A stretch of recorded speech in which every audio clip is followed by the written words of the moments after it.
It's time for the Daily Stand Up Podcast presented by Agile Dad with your host, Lee Henson. Without any further ado, let's get started.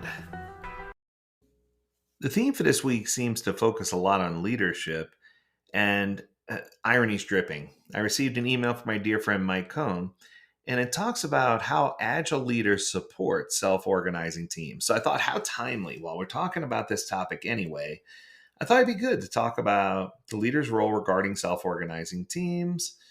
And here we go. So, Mike starts out influence, don't command. I got introduced to the Agile principles and practices back in the 90s before people had formalized the term Agile. Now, that's interesting. I'm going to pause there for a second because, well, I guess formalized is the key word there. The first time the word Agile was used was actually in a book called Industrial Dynamics by Jay Forrester back in 1961. So, and regarding, should be fair here, Agile regarding business agility, not just Agile as in, the regular term Agile. Anyway, so it's just been around a long time. So Industrial Dynamics, MIT Press, Jay Forrester. I was leading software teams back then, and just like now, I read every book I could to get my hands on about how to do my job better, how to be better at my job. I'm with you. I do the same thing. Let's continue. One I enjoyed was Wicked Problems, Righteous Solutions. The authors, Peter DeGrace and Leslie Stahl, had read the original paper on Scrum by Takeuchi and Nonaka from the Harvard Business Review. So DeGrace and Stahl wrote about how in the Agile approach, like Scrum, leaders are still exerting control over teams. But here's the key as they saw it. Much of that control is subtle and indirect. In fact, it's so subtle and indirect that influence may be a more accurate term than control. I love it, love it, love it.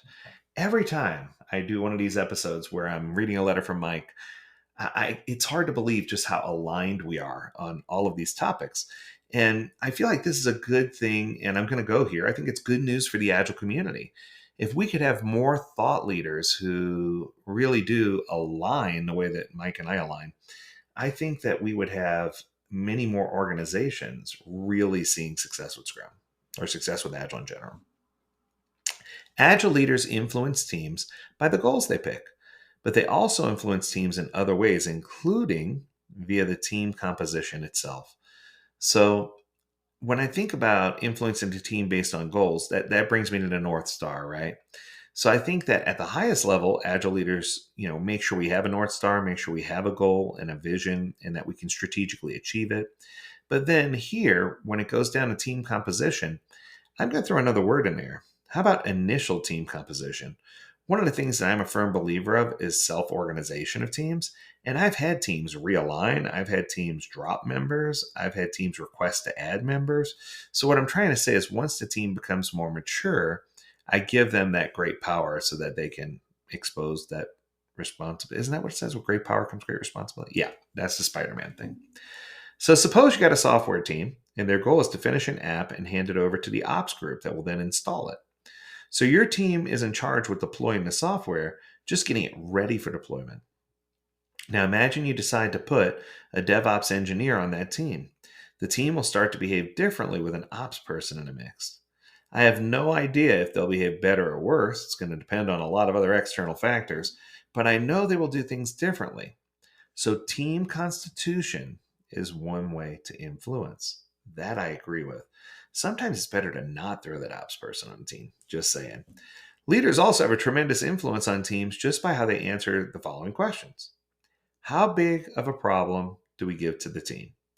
How clearly have we defined the problem and how the team can go about solving it? And I'm going to argue here that's not a bad thing. Leaders are there to lead. When a manager exerts influence, someone might think, oh no, they're moving towards command and control again. But I disagree, and so does Mike. Agile leaders have not only the right, but also the responsibility to exert influence to help teams thrive. I want to say that again.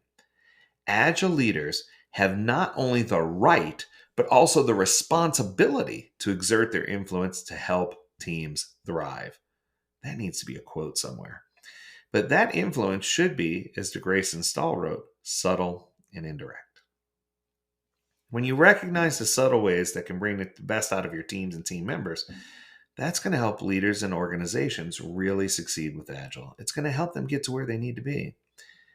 What's incredible about this, Mike, is that too many people overlook the simple, subtle influence of a leader. Too many people feel like leadership either is too far in the weeds and they're getting involved in what teams are doing, or they go completely the opposite direction and feel like leaders need to be so disengaged, and the leader's so disengaged that they don't know what's going on. And I think that this calls for some type of new system of balance, or some type of where are leaders and what do they do? Now, I know that when I go out and I do Agile leadership summits, and I'm sure Mike's pretty much in the same boat, I spend a time with the leaders asking hard questions like, why did you choose Agile? What problem are you trying to solve, or what product are you trying to build? And why did you think Agile would make it better? Why did you think Agile should be part of the solution? And what's interesting is the amount of thought these leaders put into it, or lack thereof. Sometimes it's, I have no idea. Other times it's, oh, that's easy. Then I challenge them and say, tell me about your North Star. Tell me about the vision for this organization. Where are you trying to take it? And tell me what goals or what methods do you have? What strategy do you have to get there? And once again, the answers I get are so surprising. I always wind up in places where people use the, I really don't know. And it concerns me because I want people to know that their leadership has direction. And I want people to feel like they can align with the leadership direction. So that's going to do it for this episode. Thanks again, Mike. Your emails are always so inspiring. If you have a topic of discussion or an episode or something you want us to cover, feel free to reach out to us. Learn more at agiledad.com. We would love to hear from you. And as always, we encourage you to stay healthy, stay well, and stay agile, my friends. Until next time, do take care.